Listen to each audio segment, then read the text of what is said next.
Welcome to the Instagram Stories for Monday, March 6th. I'm your host, Daniel Hill. Today is a bit of a special episode, but I won't be able to tell you why until the end of the episode, so stick around.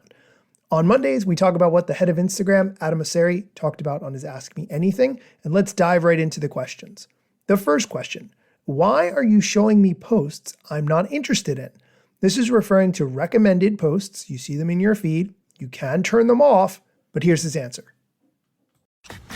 If you're seeing stuff you're not interested in feed, if it's from someone you follow, that just means you're not doing a good enough job ranking. And if it's someone you don't follow, it's because we're using recommendations to try and introduce new stuff to you and highlight creators that you might like. But if you're not interested in that, you can always say, you can hide it, and you can even snooze all recommendations for up to a month. As a reminder, you can turn these off. If you look on any recommended post in the top right corner, there's a little tiny X. If you tap on that X, you can say, do not show me any recommended posts for 30 days. You can also use the following tab instead of the regular default home feed. The following tab only shows you content from people that you follow. Two ways, both are good to not see recommended posts.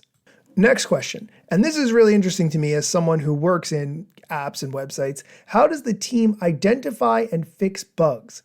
What's funny about this is a lot of times the bugs happen on such a very small case of people coming across it that it's almost like a fringe case that scenario would ever happen, but you still have to address it when it comes up. Anyway, here's the answer.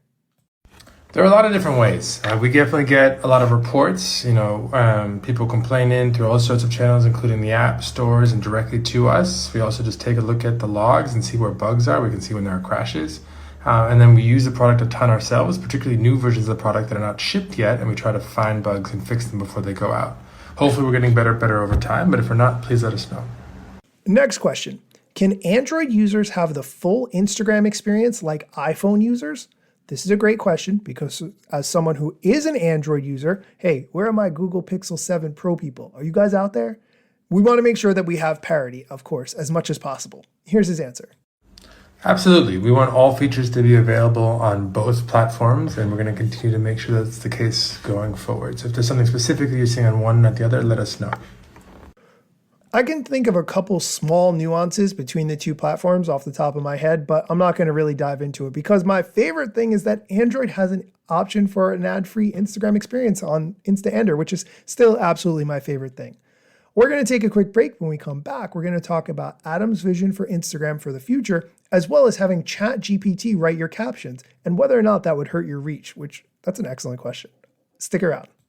This episode is supported by Because I Love It, aka Billy. Billy is a social commerce platform that connects social media influencers with brands to sell online. Billy is performance-based, influencer-centric, and works across all social media platforms. Join Billy's 10,000 influencers today. Find out more at becauseIloveIt.com. That's becauseIloveIt.com. And we're back. Next question. What is your vision for Instagram? Here's his answer. I want Instagram to be a place where people come together around their interests. How they do that, how they tell their stories, how they share what they're interested in will change over time. But that core need of talking to people about what you love, I think stays constant. And I think it's been true about what we do since the beginning. And I hope it'll stay true for the foreseeable future. Next question.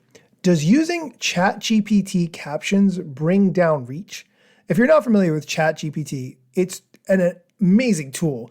It's an AI and you can type any prompt into it and it will do the work for you. You can ask it to write a song or write a novel or write whatever, it could do it. And it's just excellent. And my wife is probably very tired of hearing me talk about it because I think it's just such an excellent tool. Anyway, the question, does using ChatGPT captions bring down reach, gave me the idea, why aren't I using ChatGPT to write my captions? I do not enjoy writing captions, so I think that's a great idea right off the bat. No, I don't think we would know if you use ChatGPT to generate your captions, but I think it's a cool thing to try. I think there's a lot of interesting ways that AI can help people make cool content, and ChatGPT does an amazing job with creative writing, with written content. Okay, the last question we're going to talk about today, it's not a question, it's a comment. It just says dislike button. The dislike button is something that YouTube has had forever, I think. And about 18 months ago, YouTube removed the dislike count, meaning that you could see how many likes a video got, but you could not see how many dislikes a video got.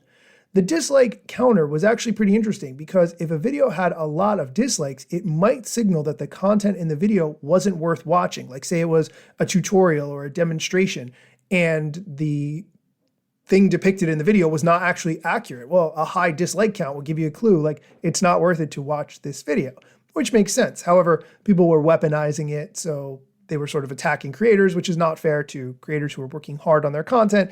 You get the concept. So I would be kind of surprised if Instagram ever included a dislike button. I don't think we're going to do this one. I think it would probably just introduce kind of too much negative energy into the experience. I could be wrong about it, but I don't see this one happening. I am not shocked at all by that answer. Okay, that's going to do it for today's episode. Thank you so much for listening all the way to the end. And I have a surprise for you. This is a very close to final draft of the new outro music. So please listen to it. Let me know what you think. Maybe listen to it a couple times. Send me some feedback. I would love to hear it. Thanks so much. Instagram news got you covered, sometimes even TikTok. Relevant platforms in the metaverse ahead of the wave. Without a break or a pit stop, still waiting for Zuckerberg to give me the big job. Pause. Use trademarks and logos with Insta's permission, of course. If you like the show and gain some good info, maybe leave a review. It's a type of applause. Just drop me a message if you want to collab. If you've got some good content or you want to run ads, at Daniel Hill Media is where I am. TikTok, Facebook and Instagram.